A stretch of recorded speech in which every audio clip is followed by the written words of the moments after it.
संविधान के प्रावधानों के अधीन संसद समय समय पर कानून द्वारा संसद के किसी भी सदन या विधानमंडल के किसी भी सदन के चुनाव से संबंधित सभी मामलों के संबंध में प्रावधान कर सकती है। Sir, it is a constitutional provision. मैं वही बता रहा हूं। किसी राज्य की मतदाता सूची की तैयारी, निर्वाचन क्षेत्रों का परिसीमन और ऐसे सदन या सदनों के उचित गठन को सुनिश्चित करने के लिए आवश्यक अन्य सभी मामले इसमें शामिल हैं। एक साथ चुनाव के उद्देश्य से संवैधानिक संशोधन अधिक सुव्यवस्थित चुनावी प्रक्रिया की आवश्यकता के साथ संघीय स्वायत्तता को संतुलित कर सकते हैं। इस प्रकार अनुच्छेद 83 संसद के सदनों की अवधि और 172 राज्यों के विधानमंडलों की अवधि में संशोधन करके चुनाव को एक कानूनी ढांचे के भीतर सिंक्रोनाइज किया जा सकता है जो संसदीय संप्रभुता को बरकरार रखता है। क्या राज्य सरकारों की स्वायत्तता, ये विषय ये भी आया, ऑटोनॉमी। संविधान अध्यक्ष जी, संविधान के 7th शेड्यूल्ड के यूनियन लिस्ट एंट्री नंबर 72 उसमें लिखा हुआ है election to parliament, to the legislature of states and to the offices of president and vice president the election commission के अनुसार केंद्र प्रदान करता है। सर, ये आपका जो यूनियन लिस्ट है उसका एंट्री 72 और ये संशोधन राज्यों को संविधान प्रदत्त शक्तियों को न तो कम करता है और न ही छीनता है। सर, ये जो संशोधन है एकदम संविधान सम्मत हम लेकर के आए। अब एक विषय आया बेसिक स्ट्रक्चर का, इसमें 2 मिनट में बोलना चाहता हूं। बेसिक स्ट्रक्चर पे सर्वोच्च न्यायालय ने, माननीय सर्वोच्च न्यायालय ने केशवानंद भारती केस में 1973 में इस फेडरल स्ट्रक्चर के बारे में बात की है। उसमें 5-7 बिंदु उन्होंने तय किए हैं। बाद में और मामलों में भी कुछ बिंदु जोड़े हैं, कुछ विषय जैसे judicial review, federal character of the constitution, separation of power between legislature, executive and judiciary, secular character of the constitution, supremacy of the constitution. ये इस बिल में कहीं भी आघात नहीं हो रहा है, कुछ भी नहीं हो रहा है इसमें। जो बेसिक स्ट्रक्चर में कहीं भी कोई छेड़छाड़ नहीं की जा रही है। आगे मैं ये कहता हूं कि सुप्रीम कोर्ट ने केशवानंद भारती जजमेंट के साथ साथ वामन राव, एल चंद्रन कुमार ने कुछ सब्जेक्ट और जोड़े, लेकिन ये इससे कोई ना तो संसद की शक्ति में कमी आ रही है और ना कोई विधानसभा में शक्ति दी है संविधान, उसमें कमी आ रही है।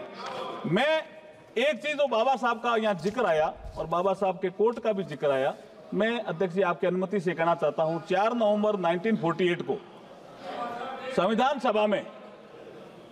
सभा में देखिए, प्रधानमंत्री नरेंद्र मोदी जी ने मुझे ये अवसर दिया है।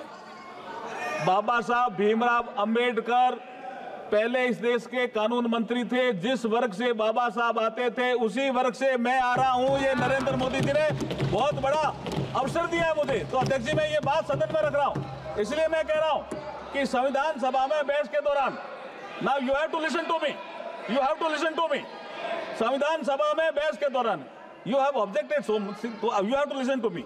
संविधान सभा में बहस के दौरान 4 नवंबर 1948 को बाबा साहब ने क्या कहा? संघवाद का मूल सिद्धांत यह है, बाबा साहब का कोट है ये, आई एम कोटिंग इट। संघवाद का मूल सिद्धांत यह है कि विधायिका और कार्यपालिका की सत्ता केंद्र और राज्यों के बीच केंद्र द्वारा बनाए गए किसी कानून के द्वारा नहीं बल्कि संविधान द्वारा ही बंटी होती है। क्या? Union list, state list, concurrent list. हम किसी सूची में कोई संशोधन नहीं कर रहे हैं साहब। कैसे संघवाद पे चोट कर रहे हैं? हम नहीं कोई चोट कर रहे हैं। दूसरा, बाबा साहब ने कहा था भारतीय संघ राज्यों के बीच किसी समझौते का परिणाम नहीं है। ये बाबा साहब का कोट ही है कि भारतीय संघ राज्यों के बीच किसी समझौते का परिणाम नहीं है। राज्यों को फेडरेशन से अलग होने का अधिकार नहीं है। फेडरेशन एक संघ है और इसका स्वरूप अविनाशी है, कोई नहीं बदल सकता फेडरल स्ट्रक्चर को, ये बाबा साहब ने कहा। अब ये है ही नहीं विषय इसमें, ये राजनीतिक कारणों से इसका विरोध कर रहे हैं। अब आप देखिए, संसद के अनुच्छेद 327 के तहत लोकसभा और राज्य विधानसभाओं को चुनाव को एक साथ कराने के लिए संविधान में उचित संशोधन करने का अधिकार है, जब मैंने बताया। अब मैं एक बात, जो ये जो हमने जोड़े हैं आर्टिकल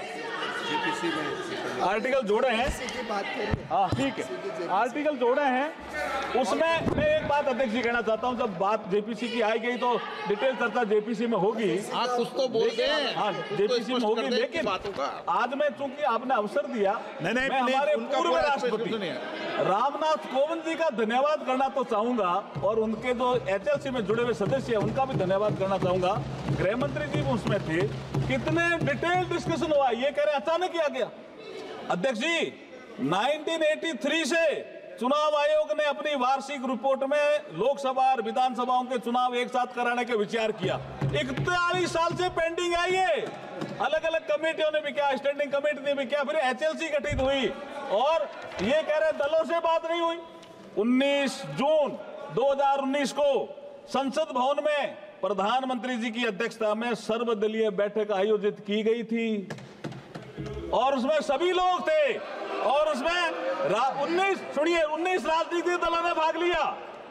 16 राजनीतिक दलों ने चुनाव एक साथ कराने का समर्थन किया, 3 ने विरोध किया। तो इसका मतलब बहुमत हमारे साथ था। फिर अध्यक्ष जी, मैं आपको याद दिलाना चाह रहा हूं, आपने केवड़िया में पीठासीन अधिकारियों की बैठक बुलाई थी, याद है ना आपको? प्रधानमंत्री जी ने केवड़िया गुजरात में 26 नवंबर 2020 को 80वें अखिल भारतीय पीठासीन अधिकारी सम्मेलन के समापन सत्र में भी संबोधन के दौरान एक चुनाव कराने की बात रखी। आपने इसको डिस्कस किया, सारे स्टेट के जो प्रिजाइडिंग ऑफिसर थे वो इससे सहमत थे, और आप भी सहमत थे, और ये स्वीडन में भी, जर्मनी में भी, बेल्जियम में कई जगह चल भी रहा है। मैं अब जेपीसी पे आ रहा हूं, लेकिन उससे पहले एक बात तो कहना चाहूंगा सर। ये 41 साल से मामला पेंडिंग था। हमारा जो नेता है नरेंद्र मोदी जी, उसके बारे में एक बात तो कहना चाहूंगा कि जो 41 साल से मामला पेंडिंग था, किसी ने ध्यान नहीं दिया, और नरेंद्र मोदी जी ने ध्यान दिया। क्या कहा? जो निर्णय लेता है सदा, जो निर्णय लेता है सदा, देश हित की खातिर जग में, साहस से करता दूर सदा, जो भी बाता आदि मग में। मग का मतलब ये मार्ग है। ये इलेक्शन का एक प्रोसेस था, चक्र टूट गया साहब 71 में, तो बाधा आ गई। जो निर्णय लेता है सदा, देश हित की खातिर जग में, साहस से करता दूर सदा, जो भी बाता आती जग में, अपना सर्वस्व लगा कर भी अपना कर्तव्य निभाता है। जो नेता दूरदर्शी होता है वही इतिहास बनाता है। आज इतिहास बनाने का अवसर आया है।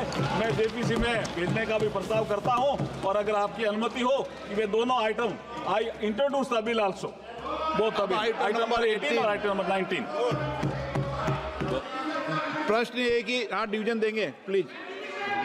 हाँ देंगे डिवीजन का समय तो आने दो। माननीय सदस्य, आप वरिष्ठ सदस्य हो, प्लीज। प्रश्न ये कि विधेयक को पुनर्स्थापित करने की अनुमति प्रदान की जाए। जो सदस्य इसके पक्ष में हाँ गए, जो सदस्य विरोध में ना गए।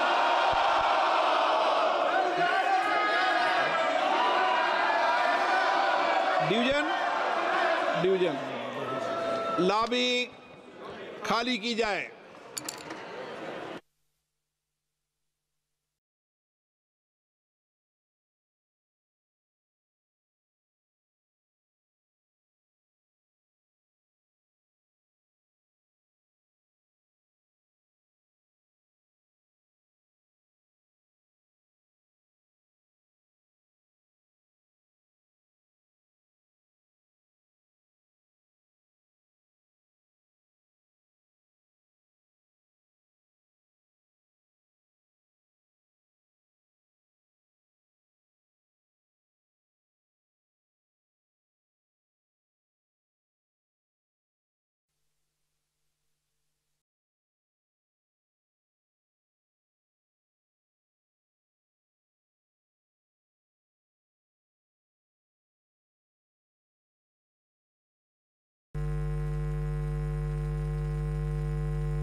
सदस्य प्लीज, माननीय सदस्य प्लीज।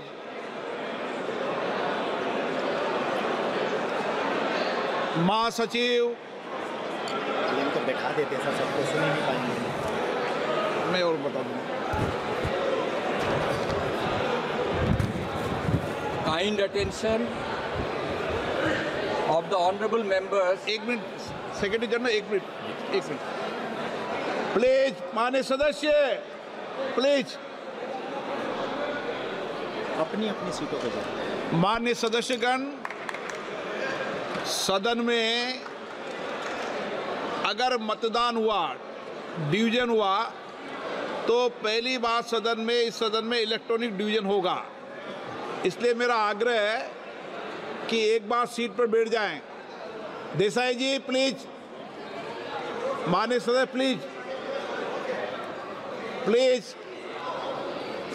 सब अपनी अपनी सीट पर विराजें। प्रक्रिया बताओ।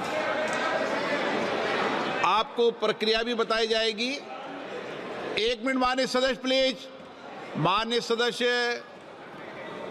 माननीय सदस्य हम बैठे, क्योंकि पहली बार इलेक्ट्रॉनिक मशीन से मतदान हो रहा है, इसलिए माननीय महासचिव सारी व्यवस्थाएं बताएंगे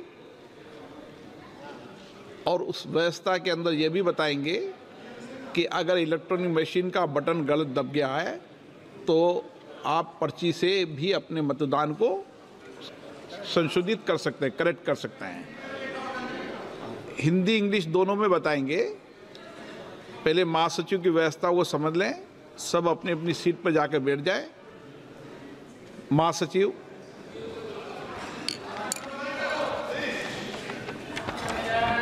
Kind attention of the honorable members is invited to points related to operation of the automatic vote recording system. Before a division starts, every honorable member should occupy his or her own seat and operate the system from that seat only. When the honorable speaker says, "Now division," the Secretary General will activate the voting button and a gong sound will be heard simultaneously. For voting, only after the sound of the gong, repeat, only after the sound of the gong, honorable members may simultaneously press the vote secure button towards the left side of the multimedia device on the headphone plate and any one of the following buttons fixed on the right side of the headphone plate. Yes, below green color sticker. No, below red color sticker. Abstain, below yellow color sticker. It is essential to keep both the buttons pressed till another gong is heard. Honorable members may please note that their votes will not be registered if buttons are kept pressed before the first gong or both buttons are not kept simultaneously pressed till the second gong. Honorable members can see the final result few seconds after the second gong. Honorable members can check their vote on individual result display boards installed on either side of Honorable Speaker's chair, multimedia device, and also on the yes/no/abstain button. In case vote is not registered, or if any member wishes to change their vote, they may call for voting through slips.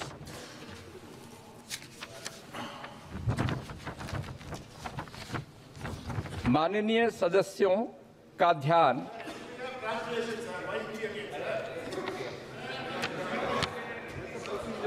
ध्यान स्वचालित मतदान recording प्रणाली का संचालन करने से संबंधित बिंदुओं की ओर आकर्षित किया जाता है। प्रत्येक माननीय सदस्य को मत विभाजन आरंभ होने से पूर्व अपना स्थान ग्रहण करना चाहिए और इस प्रणाली का संचालन उस स्थान से ही करना चाहिए। जब माननीय अध्यक्ष अब मत विभाजन बोलेंगे तो महासचिव मतदान बटन को एक्टिवेट करेंगे और इसके साथ साथ गोंग की ध्वनि सुनाई देगी। मतदान के लिए केवल गोंग की ध्वनि के बाद ही, कृपया ध्यान दें कि केवल गोंग की ध्वनि के बाद ही माननीय सदस्य हेडफोन प्लेट पर मल्टीमीडिया डिवाइस के बाईं ओर लगे वोट सिक्योर बटन और हेडफोन प्लेट पर दाईं ओर लगे निम्नलिखित बटनों में से कोई एक बटन साथ साथ दबाएं। हाँ, हरे रंग के स्टिकर के नीचे नहीं, लाल रंग के स्टिकर के नीचे। मतदान में भाग नहीं लेना, पीले रंग के स्टिकर के नीचे। गोंग ध्वनि दूसरी बार सुनाई देने तक दोनों बटनों को दबाए रखना अनिवार्य है। माननीय सदस्य कृपया नोट करें कि उनके मत दर्ज नहीं होंगे यदि बटनों को पहली गोंग ध्वनि सुनाई देने से पहले दबा दिया जाता है या दोनों बटनों को दूसरी गोंग ध्वनि सुनाई देने तक एक साथ दबाकर नहीं रखा जाता है। माननीय सदस्य दूसरी गोंग ध्वनि के कुछ सेकंड के पश्चात अंतिम परिणाम वास्तव में देख सकते हैं। माननीय सदस्य माननीय अध्यक्ष के आसन के किसी भी तरफ संस्थापित व्यक्तिगत परिणाम डिस्प्ले बोर्डों पर, मल्टीमीडिया डिवाइस पर और हाँ/ना/मतदान में भाग नहीं लेने वाले बटन पर भी अपने मत को जांच कर सकते हैं। मत दर्ज नहीं होने की दशा में अथवा यदि किसी सदस्य अपने मत में परिवर्तन करना चाहते हैं तो वे पर्ची के माध्यम से मतदान की मांग कर सकते हैं। माननीय सदस्यगण, महासचिव जी ने आपको डिटेल चर्चा करके बताया, विषय बताया, लेकिन मैं समझता हूं कि क्योंकि इस सदन में पहली बार मतदान हो रहा है और पहली बार मतदान प्रक्रिया में कुछ परेशानियां आप सब सदस्यों को अनुभव हो सकती है। हमारी तरफ से इसको कई बार अभ्यास किया गया है, लेकिन मतदान पहली बार किया जा रहा है। अगर कोई संशोधित करना होगा तो हम सब इसको संशोधित भी करेंगे और किसी माननीय सदस्य को अगर बटन दबाने में परेशानी होगी तो इस बार हम व्यक्तिगत रूप से उसकी पर्ची के लिए भी अलाउ करेंगे। और प्रश्न ये कि विधेयक को पुनर्स्थापित करने की अनुमति प्रदान की जाए। जो सदस्य इसके पक्ष में हाँ कहें, जो सदस्य विरोध में ना कहें। मेरे विचार में निर्णय ना वालों के पक्ष में हुआ। जी, अब मतदान नाउ डिवीजन। महासचिव,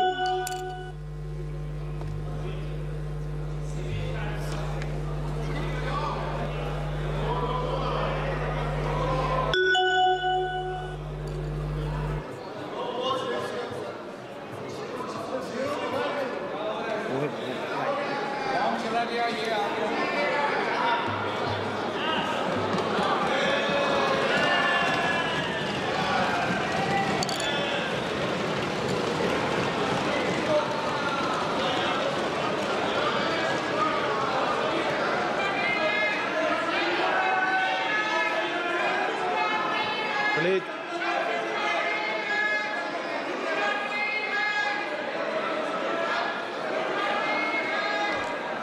क्या मान्य सदस्य तरीका है? मैंने पहले ही स्पष्ट कर दिया है। नो, एक मिनट प्लीज। मान्य सदस्य प्लीज आप बैठिए। प्लीज मान्य सदस्य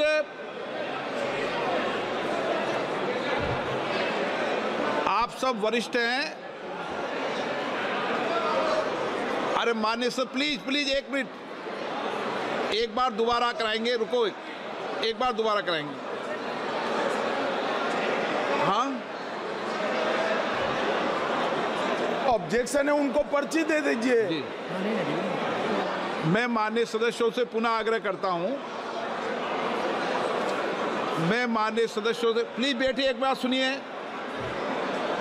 मैं माननीय सदस्य पूरा आग्रह करता हूं, मैंने पूर्व में भी कहा था, ये पहली बार मतदान की प्रक्रिया इलेक्ट्रॉनिक तरीके से कर रहे हैं। अगर किसी माननीय सदस्य को कोई आपत्ति हो तो वह अपने मत को पर्ची के माध्यम से भी संशोधित कर सकता है।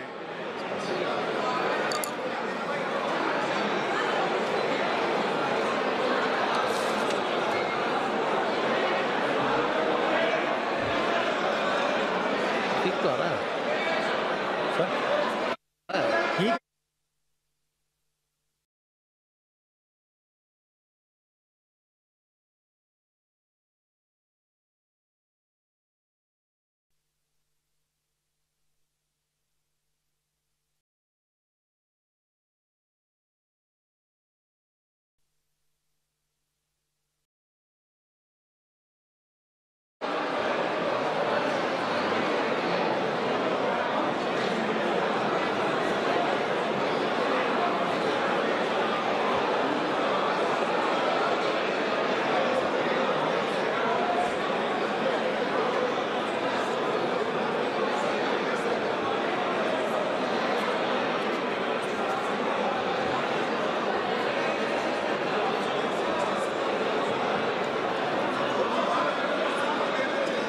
बांट रहे हैं, जो डिमांड करे उसी को पर्ची देना। हाँ, उसी को दे रहे हैं। ये सबको बांट रहे हैं। नहीं, उसको नहीं दे रहे।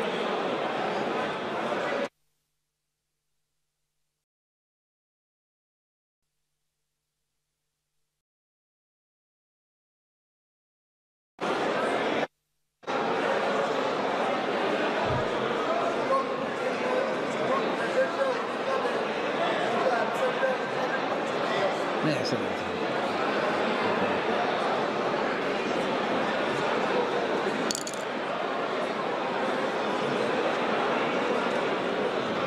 माननीय सदस्यगण, प्लीज, माननीय सदस्यगण, मैंने फिर आग्रह किया है, जिन माननीय सदस्यों को अपने मत को संशोधित करना है वही पर्ची लें, क्योंकि माननीय सभा आप विद्वान हैं, इसलिए एक बार और प्रयास कर लें।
प्लीज,